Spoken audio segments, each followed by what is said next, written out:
오늘 함께 보실 말씀은 마태복음 2장 1절에서 12절 말씀입니다. 같이 한번 한 절씩 읽도록 하겠습니다. 제가 1절을 먼저 읽겠습니다. 헤롯 왕 때에 예수께서 유대 베들레헴에서 나시매 동방으로부터 박사들이 예루살렘에 이르러 말하되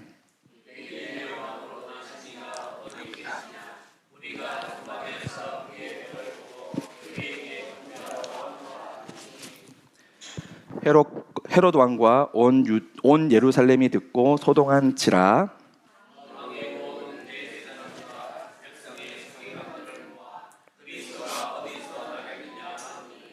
이르되 유대 베들레헴이오니 이는 선지자로 이렇게 기록된 바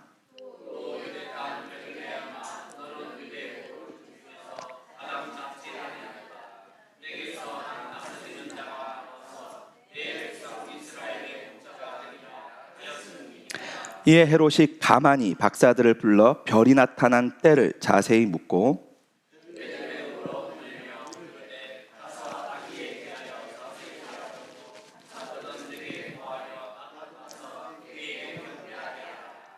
박사들이 왕의 말을 듣고 갈새 동방에서 보던 그 별이 문득 앞서 인도하여 가다가 악이 있는 곳 위에 머물러 서 있는지라.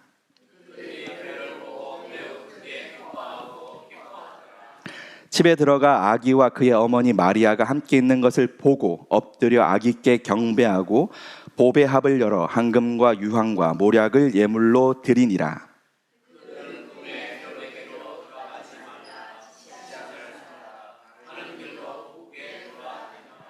아멘. 오늘은 마태복음 세 번째 강의 설교로 지혜 있는 자라는 제목으로 함께 말씀을 나누겠습니다. 잠깐 기도하겠습니다. 주여, 말씀을 증거합니다. 전하는 자나 듣는 자나 오직 주의 말씀 가운데 은혜 받게 하시고 받은 은혜 행함으로 순종함으로 하나님의 말씀이 심겨지고 열매 맺으며 드려지며 이웃과 나누어지는 놀라운 일들을 경험하게 하여 주옵소서. 예수님의 이름으로 기도하옵나이다. 아멘. 우리가 마태복음 1장 우리가 강의 1, 2번 우리가 조금 좀 이해를 하고 오늘 2장을 이제 본격적으로 말씀을 먼저 나누겠습니다. 자, 1장을 저희가 두 단락으로 나누어서 설교를 드렸는데요. 첫 번째는 그 1장 1절에서 17절이었죠. 아브라함과 다윗의 자손 예수 그리스도의 계보라, 그 족보에 관해서 우리가 말씀을 나누었습니다. 이 족보는 아브라함과 다윗 이렇게 한 세대, 그죠? 그리고 다윗과 바벨론 이전까지 이렇게 한 세대, 그리고 바벨론 포로기 이후와 예수 그리스도 오신 그때를 한 세대, 이렇게 세대로 나누어서 족보를 설명하는 것을 우리가 함께 나누었죠. 혈통이 아닌 이것은 믿음의 계보이다, 그 말씀을 드렸고, 그 증거로 예수님의 족보에 유대인들로서는 상상할 수 없는 여성의 이름이 무려 4명이나 언급되고 있는 것을 볼 수 있습니다. 유다의 며느리 다말, 그리고 여리고의 기생 라합, 그리고 모압 여인 룻, 그리고 이제 이름이 거론되진 않았어요. 우리아의 아내, 이렇게 설명이 되는데 밧세바.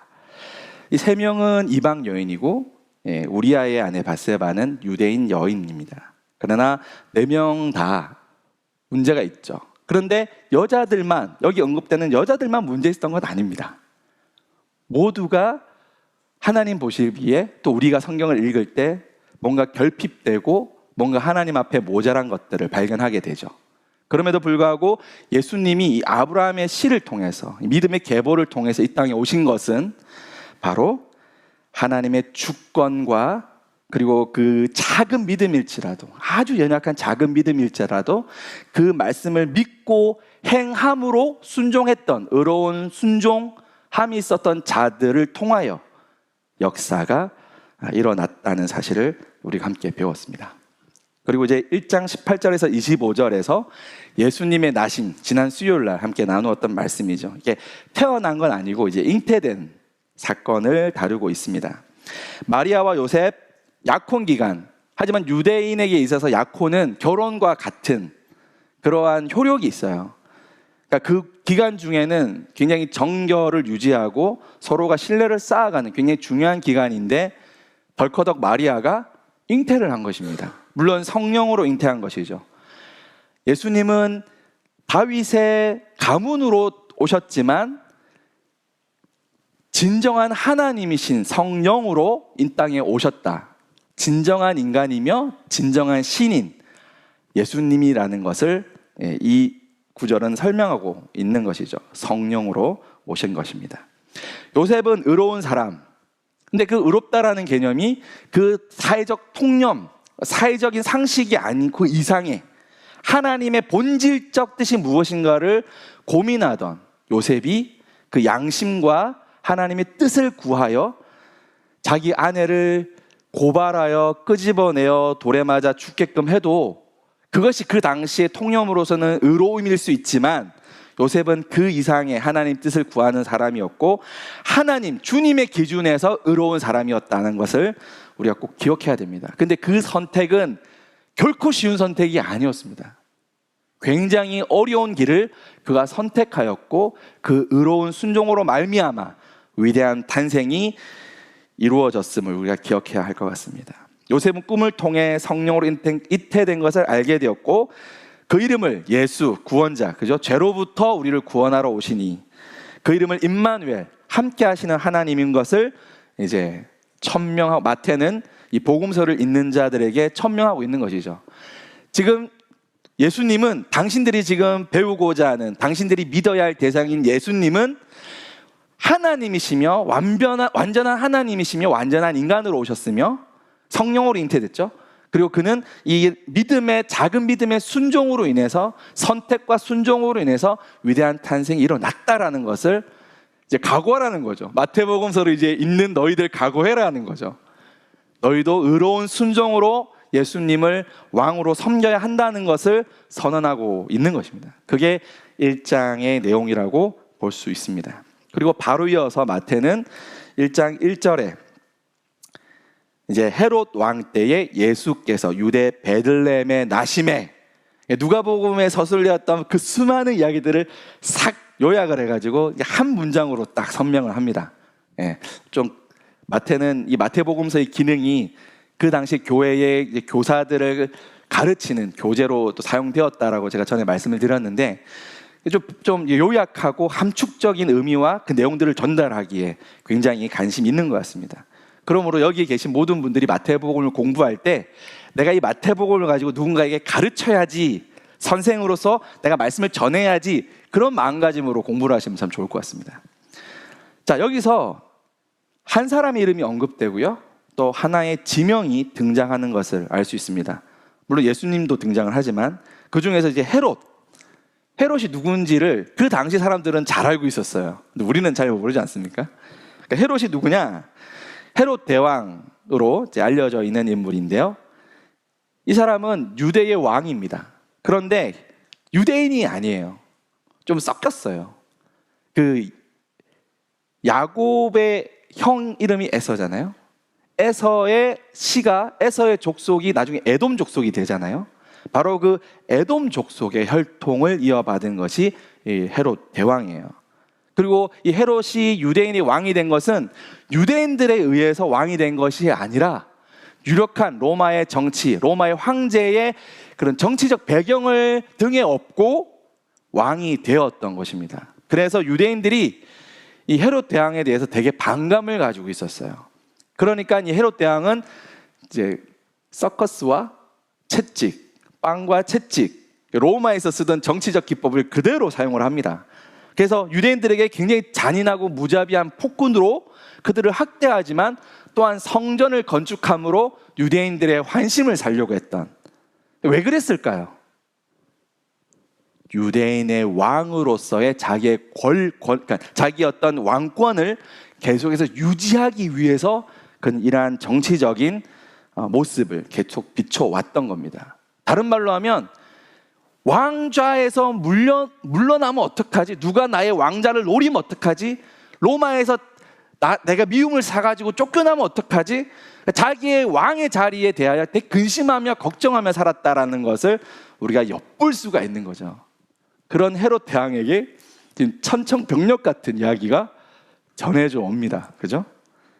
그리고 베들레헴을 한번 먼저 살펴볼게요. 이 베들레헴은 앞에 보시면 예루살렘과 그리 멀지 않은 곳에 있습니다.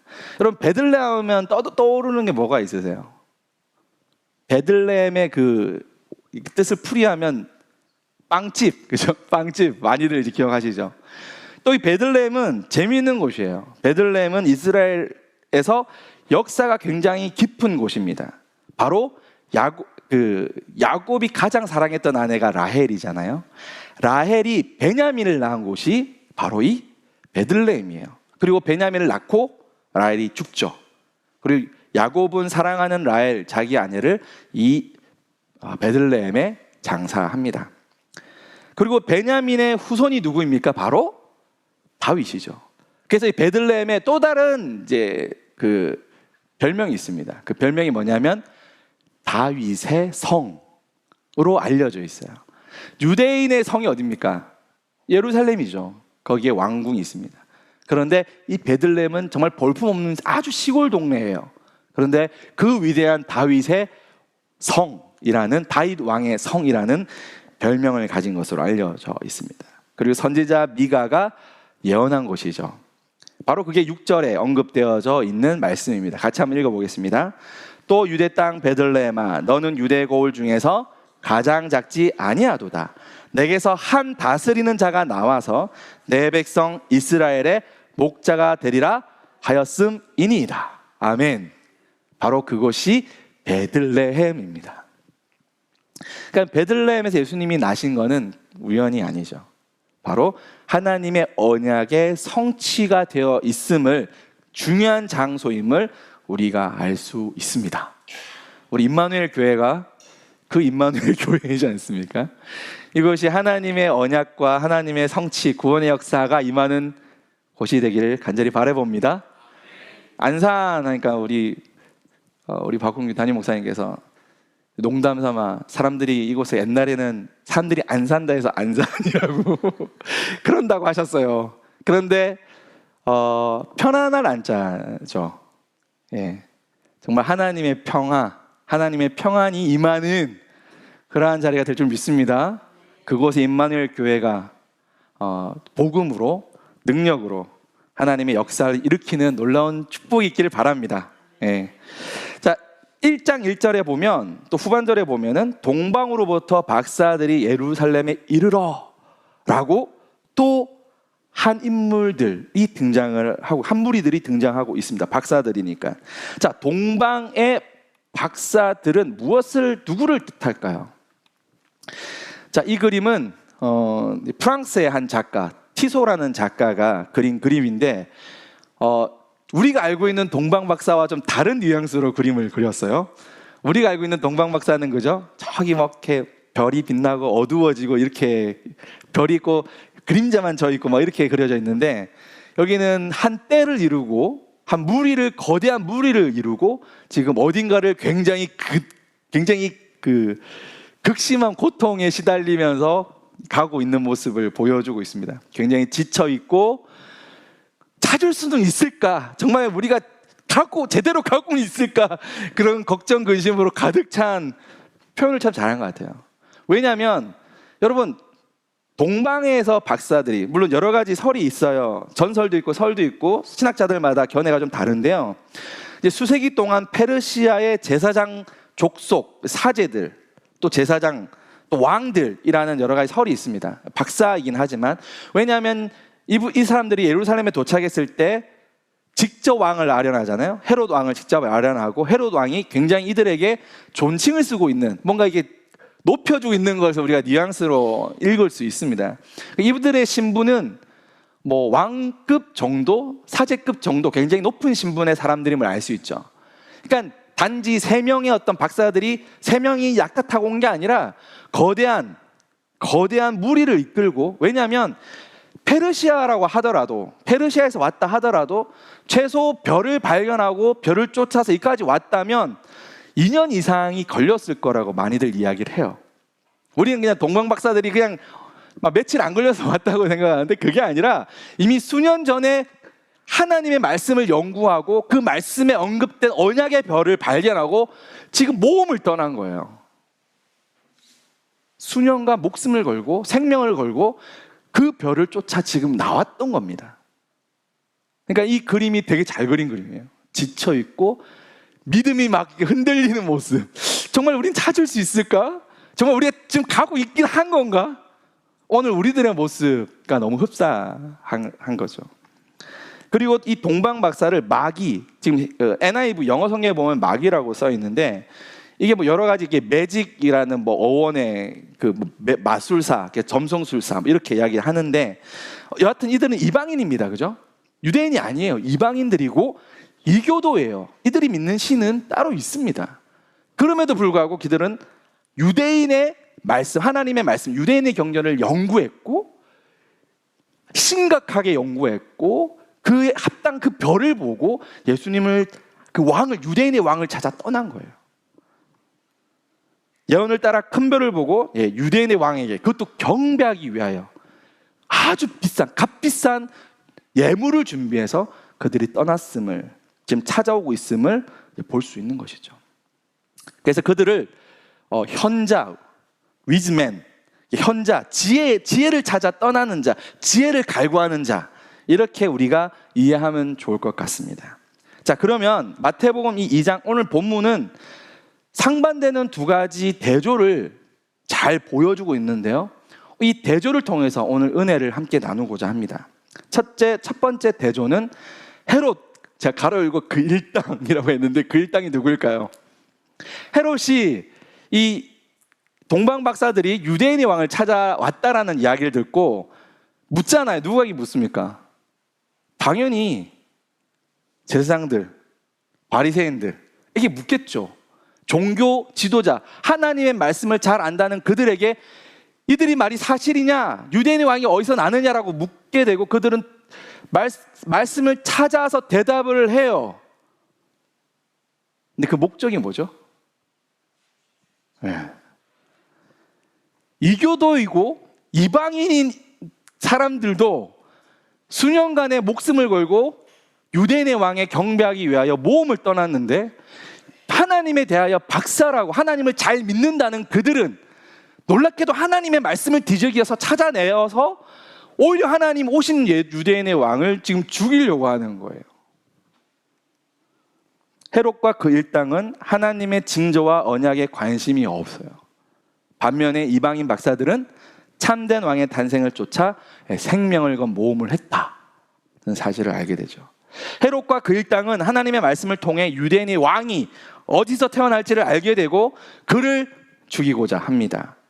반면에 이방인 박사들은 그분을 찾아 엎드려 경배하려고 하는 거죠. 헤롯은 욕망의 화신이 되어 유아 살해를 저지르지만 이방인 박사들은 요셉처럼 꿈을 통해 하나님의 지시함을 받고 그대로 순종하는 역사를 경험합니다. 자, 두 번째 대조, 거짓된 왕과 진짜 왕을 마태는 이야기하고 있습니다. 헤롯의 왕권은 이방인 세력에 의해서 주어졌습니다. 하지만 예수님의 왕권은 하나님의 사랑에서 유래가 된 줄 믿습니다. 헤롯이 왕제에 오를 때는 30살쯤이었다라고 이야기를 해요. 33살쯤. 바로 예수님은 그 나이에 십자가에 달려 죽으시죠. 머리에 무엇을 쓰십니까? 가시면류 왕관을 쓰시고 죽으시죠. 그리고 부활하십니다. 마태가 의도적으로 대조하고 있는 걸 알 수 있죠. 헤롯은 질투로 인해 무력과 압제로 왕권을 지켰습니다. 반면에 예수님은 십자가에서 남을 위해 희생함으로 그분의 왕권을 보여주셨습니다.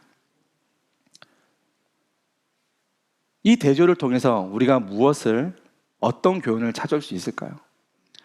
오늘날 이 교회가 우리가 교회 안에 정말 예수 그리스도를 왕으로 섬기는 일들이 일어나고 있는지, 아니면 목사가 되었던, 장로가 되었던, 집사가 되었던, 교사가 되었던 스스로가 왕이 되어 왕노릇 하고 있는지. 옛날 저희 집에서는 저희 아버지가 왕노릇 하셨어요. 저희 아버지가 되게 착하고 좋으신 분이거든요. 지금 건물 주세요. 제가 잘 보여야 돼요. 근데 이제 저희 부모님은 이혼을 하셨어요. 수요일날 저희 어머니 보셨겠지만 일찌감치 이혼을 하셨어요. 근데 저희 아버지가 착하신 분인데 착해서 그런지 모르겠는데 이제 좀 바람을 많이 피우셨습니다. 그래서 저희 집에는 늘 냉장고가 2개, TV가 2대. 어릴 때도 좋아서 와 좋아라 그랬는데 알고 보니까 아버지가 다른 데 살림을 차리면 저희 어머니와 이모가 우우 가가지고 다 때려 부시고 비싼 거는 들고 와가지고 집에 2대, 3대 이렇게 있었던 거였던 것이었습니다. 이제 그러다가 이제 아버지께서 이제 사업에 여러 가지 실패하시고 잠깐 이제 다녀오시고 그런 일들이 그때 제가 많이 힘들고 또 신학교 갈 때였는데 그때 이제 저희 어머니가 제 아버지를 이제 고소를 하신 거예요. 이제 간통죄로 고소를 하시고 이거는 뭐 저희 어머니 아버지 허락을 받고 하는 이야기니까 개념치 않으셔도 됩니다. 해도 괜찮아 뭐 어때 뭐 이렇게 하시는 다 허락을 받고 하는 거라. 그때 이제 저희 어머니가 이제 아버지를 고소하고 아버지가 이제 막 야밤 도주를 막 하신 거. 그런 제가 택시를 타고 부산에서 그냥 서울까지 30만 원을 주고 끝내 놓치고 막 이런 일이 벌어졌는데 이제 그때는 관통죄가 있었어요. 그래서 아버지가 이제 사회생활을 못 하게 되시잖아요. 그때는 그게 형사 처벌이 되는 거였으니까. 아버지가 이제 내려오신 거예요. 내려와가지고 빨리 풀어라. 그러면서 이제 막 다툼이 있었죠. 그때 제가 아버지한테 아버지 이럴 거면 어머니랑 빨리 이혼하시는 게 좋겠다. 이제 그 말했다가 아버지가 부엌에서 막 칼을 들고 나오시는 거예요. 그리고 막 정말 그때 아버지 눈을 보니까 사람의 눈빛이 아니었어요. 뭔가 들어가 있는 눈빛. 만약에 제가 성질이 되게 보시면 아시겠지만 좀 이렇게 막 다혈질이잖아요. 제가 막 욱하기도 하고 제가 예수님을 안 만났으면 저는 그날 아마 신문에 뉴스에 나왔을 거예요. 폐륜 부모가 되었든 폐륜 자식이 되었든 저는 그걸 알고 있었습니다. 그날 어떤 일이 벌어질 걸 전 예감하고 있었어요. 그런데 그 일이 있기 몇 주 전에 제가 하나님을 만난 거거든요. 성령을 체험하고 하나님의 살아계심을 제가 경험하고 제가 갈라디아서 1장 10절 어떤 집회에서 말씀을 읽던 중에 내가 하나님을 좋게 하랴 사람에게 좋게 하랴 사람의 기쁨을 구하였더라면 넌 나의 종이 아니다. 이 말씀을 딱 듣는 중에 하나님이 내가 너를 내 종으로 불렀다고 딱 말씀을 하시면서 하늘문이 열리면서 성령이 막 그냥 부어져 내리는 걸 제가 경험을 했거든요. 그때 제가 흘린 눈물이 제가 들고 있던 성경책이 이만큼 불었어요. 정말이에요. 이거는 믿어주셔야 돼요. 하도 눈물보다 콧물에 많이 젖은 것 같은데 콧물을 너무 흘려가지고 막 책이 이렇게 막 부풀어가지고 정말 이렇게 부푼 거예요. 그때 분위기가 막 이렇게 장로교 집회 분위기였거든요. 이렇게 근엄하게. 전 견딜 수가 없는 거예요. 너무 기뻐가지고 혼자서 막 찬양하면서 뛰어다니고 난리가 난 거예요. 그러니까 다 따라서 또 뛰더라고요. 사람들이. 너무 기뻐가지고 그때 성령을 경험하고 하나님의 살아계심을 경험한 거죠. 그전에도 저는 교회 열심히 다녔고 사람들이 저를 보면은 너는 꼭 신학교를 가야 돼. 넌 목사가 됐으면 좋겠어. 늘 그런 말 했어요. 제가 찬양인도 하면 성령이 충만한 것 같아. 막 칭찬하시고. 근데 사실은 그때 저 안에는 하나님이 없었어요. 부모에게 받지 못하는 인정 욕구를 얻기 위해서 저는 교회를 다녔던 거예요. 기타 조금 치니까 와 박수 쳐주고 앞에 나와서 막 노래하니까 잘한다 하고 교회 사찰까지 시키더라고요. 짜장면도 안 그래 안 사주면서. 밤에 우리 교수님은 시도 때도 없이 삼계탕을 사주시고 얼마나 훌륭한 목사님이신지 박수 한번 하겠습니다. 진심입니다. 진짜 짜장면 한 그릇 못 얻어먹었어요. 그 교회 담임 목사님한테. 그렇게 열심히 노동 착취를 당한 거죠. 근데 전 너무 좋아서. 근데 하나님이 없이 교회를 열심히 다녔던 거예요.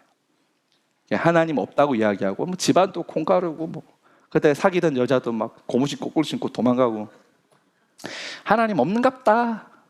이래저래 뭐 빨리 죽으나 늦게 죽으나 어차피 같을 거면은 빨리 죽는 게 낫겠다, 그 생각을 하고 있을 참에 하나님이 만나 주셨어요. 그리고 이제 그 사건이 벌어진 거예요. 그때 저희 아버지를 보는데 하나도 안 미운 거예요. 기적이죠. 이건 정말 기적입니다. 저는 세상에서 제일 미운 사람이 우리 저희 아버지였거든요. 아버지가 하나도 안 미운 거예요. 그러면서 하나님의 음성이 들렸어요. 너는 한 번도 네 아버지를 사랑한 적 있냐? 없더라고요. 제가 예수님을 그렇게 부르짖고 그렇게 수없이 기도하고 주의 이름을 불렀음에도 불구하고 저는 아버지를 단 한 번도 사랑한 적이 없더라고요. 전 사랑받아야 된다 생각했지 사랑해야 한다는 걸 몰랐어요. 근데 하나님이 저를 만나주시고 하나님이 살아계심을 경험하고 나서 제가 깨달은 거는 저는 사랑해야 하는 존재인 걸 알게 됐어요. 사랑해야 살아갈 수 있는 존재임을 깨닫게 된 겁니다. 여러분, 이 세상에 가장 큰 지혜가 무엇일까요? 예수님을 찾는 겁니다. 제가 동방박사 이야기 설교를 준비하면서 제가 마태복음에서 이 부분을 제일 제가 좋아하거든요. 10절 같이 한번 읽겠습니다. 시작. 그들이 별을 보고 매우 크게 기뻐하고 기뻐하더라. 이게 성경에서 2번 반복은 우와, 대박, 오, 엄청나, 영어로 하면 와우. 이것보다 비교할 수 없을 만큼의 강조예요. 진짜 대박인 거예요. 대박. 이들이 얼마나 기뻐했냐면 2년 동안 그 생고생을 하면서 죽을 고비를 넘겨가면서 자기의 왕도 아니고 자기가 믿는 신도 아니에요. 그럼에도 불구하고 유대의 말씀, 하나님의 말씀을 믿고 그 별을 쫓아와서 그 별을 발견하고 그 별이 베들레헴에 머물러 성을 보고 너무너무 기뻐서 지금 난리가 난 거예요. 축제가 벌어진 겁니다. 우리에게 이런 기쁨이 있느냐라는 거죠. 우리가 매주 나와서 우리 일주일에 한 번 드리니까 너무 자주 드리는 것 같나요? 일주일에 3번 예배 드리니까 너무 자주 드리는 것 같나요? 아니에요. 절대 아니에요. 우리의 마음은요, 시시때때로 사막이고요, 시시때때로 지옥이고요, 시시때때로 절망이에요. 예수님이 없으면 단 한순간도 살 수 없는 게 우리의 인생입니다. 예배 3번요, 부족하죠. 그렇게 드려지는 예배가 얼마나 기쁘겠습니까? 세상에 썩어질 것을 쫓아다니는 어리석은 자가 아니라 오직 참된 생명인 예수님을 찾는 저와 우리 모두가 되기를 주님의 이름으로 축원합니다. 아멘. 이제 한번 기도할게요.